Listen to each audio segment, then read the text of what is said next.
Hello friends, നമ്മുടെ ഇന്നത്തെ യാത്ര മൂന്നാറിൽ പ്രധാനമായും കണ്ടിരിക്കേണ്ട സ്ഥലങ്ങളിലൊന്നായ ഇരവികുളം നാഷണൽ പാർക്കിലേക്കാണ്. മൂന്നാറിൽ നിന്നും ഏകദേശം 10 കിലോമീറ്ററാണ് ഇതിലേക്കുള്ള ദൂരം. രാവിലെ 8 മണി മുതൽ വൈകുന്നേരം 5 മണി വരെയാണ് എൻട്രൻസ് സമയം.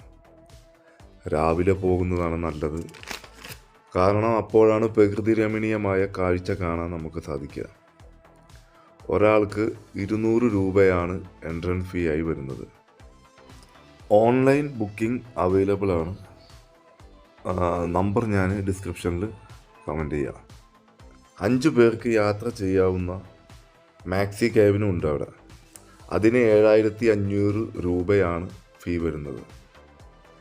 നമ്മൾ ടിക്കറ്റ് എടുത്തതിന് ശേഷം അവർ പ്രൊവൈഡ് ചെയ്യുന്ന ഫോറസ്റ്റ് ഡിപ്പാർട്ട്മെൻറ്റിൻ്റെ ബസ്സുകളിലാണ് നമ്മുടെ യാത്ര. ഇറങ്ങുമ്പോൾ തന്നെ പാർക്കിൻ്റെ സ്റ്റോറി പറയുന്ന ഒരു മ്യൂസിയം അവിടെയുണ്ട്. അവിടെ നിന്നും 2 കിലോമീറ്റർ നടന്ന് വേണം നീലക്കുറിഞ്ഞി പൂക്കുന്ന രാജമലയിലേക്കും വരയാടിനെയും കാണാൻ സാധിക്കുക. വരയാടുകളെ കാണാനാണ് നമ്മുടെ യാത്ര. വരയാടുകൾക്ക് ആ പേര് വരുന്നത് ശരീരത്തിൽ വര ഉള്ളത് കൊണ്ടല്ല. തമിഴിൽ വര എന്നാൽ പാറ എന്നാണ് അർത്ഥം. പാറയിൽ വസിക്കുന്നത് കൊണ്ടാണ് ആ പേര് വന്നത്.